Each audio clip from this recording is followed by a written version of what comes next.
So we come to the 18th Boxing and Wrestling Magazine videos. This one, lovely picture on the front. There, Tony Gennaro v Rocky Graziano. Bit about Pastrano, Willie Pastrano v Terry Downs. And Floyd Patterson. Oh, it's October 1964. The same year as the Tokyo Olympics that Joe Fraser did well and won the gold. But I digress. It's going to come to the back here. So I'm going to split it up because rather than doing half and half, one boxing, one wrestling, it's going to go with the wrestling. Good mixture, this magazine. Luthez there. It's got some results on the wrestling I'll go through before, which is going on at the time. So, Washington DC, you've got Fred Blassie outgunned Cyclone Soto, Cyclone Soto. So, two wrestlers there, Freddie Blassie and Cyclone Soto. And it says about Bruno Sammartino, which you get quite a lot in there, and Luke Graham, it's another wrestler, Bill Watts, Don McClarity, and Klondike Bill, and Frank Hickey, Hans Mortier, Decisions, Arnold Scalland. Yeah, it's a bit about all these wrestlers and the Golden Terror mastered Frank Dorso in Washington. Red Bastion overcome Joe Quintero in Washington. All in Washington DC. Miguel Perez nipped Bulldog Cannon. Then you've got Niagara Falls, something in Niagara Falls. I'm reading from the opposite page here. Professor Hero won over Yukon Eric. And Ray Vilma topped Tarzan Tyler. And Hans Schmitz and Red Lions drew. They had a draw match. In his show wrestling, Eric Frulich won by disqualification over Duke Noble, and Fred Atkins and the Professor Hero turned back Ilio Dipolloi and Ray Vilma. Obviously, they're all works, obviously. Tulsa, Oklahoma. You got a report.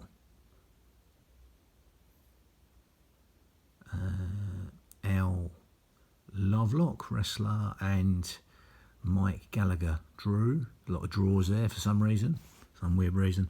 And Little Eagle scalped Ali Bay. And Lou Holt gave in to Jerry Kozak and Mike Gallagher. And Art Nielsen topped Al Lovelock and Bobby Graham. So it's a 2-against-2 match. And that was in St. Joseph, Missouri, I think. And the Mongolian Stomper was upset by Sonny Myers. The Mongolian Stomper, his name. Larry Hamilton and Lee Henning repelled Harley Race and Tokyo Tom. So 2-against-2s, obviously. And Moose Evans chased Danny Plechas, and the Lawman and Pat O'Connor drew, as did against Marvin Knapp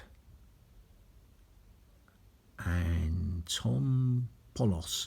Yeah, so the Mongolian Stomper there. So obviously Mongolia have a bit of wrestling history. They have their own style, actually. I think the rules pretty much you don't touch the ground with your hands. You either lose points, but yeah, they have a very specific wrestling style. Yeah, you had a couple of guys. There was Namkai, Mongolian wrestler.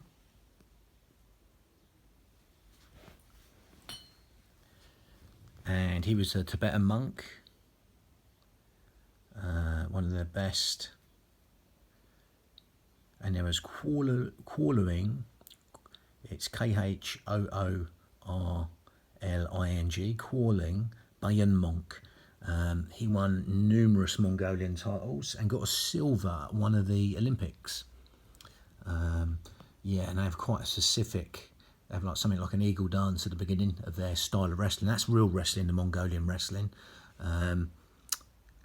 Yeah, obviously you have like the sandpit wrestling, Kushti wrestling, Indian wrestling, but again, Mongolians have their own sort. And yeah, just digressing there a little bit. So I'm going to go for the boxing at the beginning, just so it splits it up. The wrestling's at the back. Lou Brollard, boxer there. St. Eugene, Canada. There's a few pictures there. Floyd Patterson, I think at the top that's it, Floyd Patterson. And again, Rocky Graziano there. Graziano. Yeah, there's a few good fighters there. I think that's Pancho Villa there. I might be wrong. It's a Filipino fighter. It's one of them. But yeah, there's Rocky Graziano v Tony Gennaro.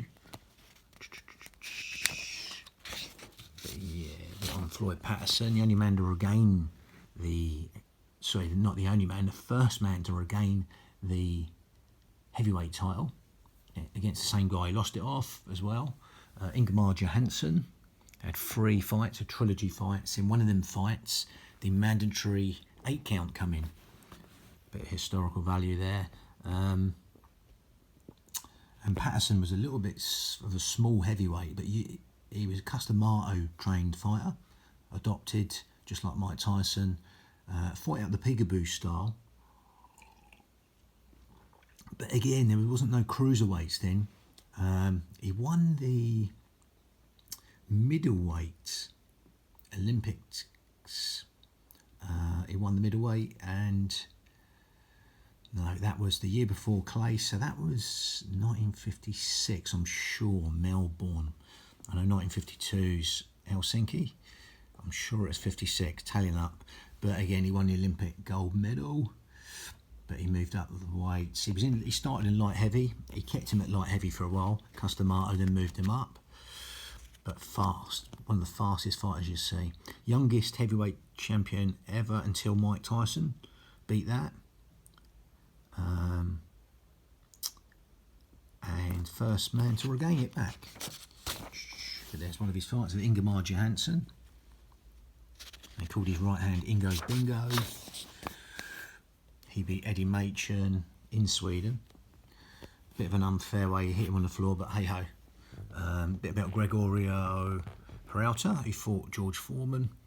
Talking about his light heavyweight days here, I think.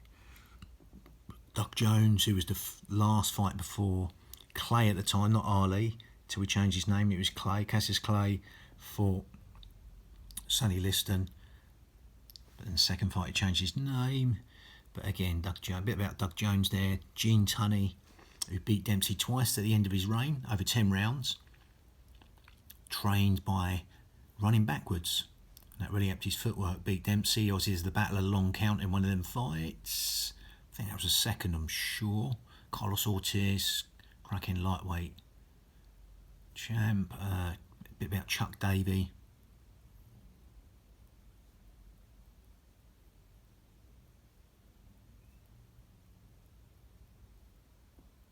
Yeah, good southpaw. Kikavalian.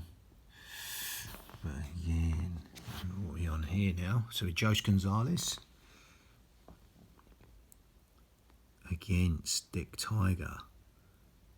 from Nigeria, Dick Tiger, cracking fighter. End up going up against Bob Foster for the light heavy, but it didn't go up that. He's a good light heavy, and he beat him, stopped him. And then we got Johnny Bizarro here. Johnny Bizarro, weathering and Navarez right hand bomb as he flicked his way to a unanimous decision. About Sugar Ray Robinson. Obviously Robinson right at the end of his days. It's going back, giving you a bit about Robinson. Different fights gone on in the past here.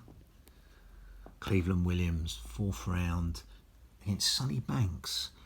Sonny Banks would be the first man to put Muhammad Ali down as a pro. Remember seeing it, he got caught quite square coming in. And like I say, Sonny Banks was involved with Lotus Martin later on, and he would die in a match with Lotus Martin, a man who would eventually beat Sonny Liston, which I'm sure was the last fight of Sonny Liston's career.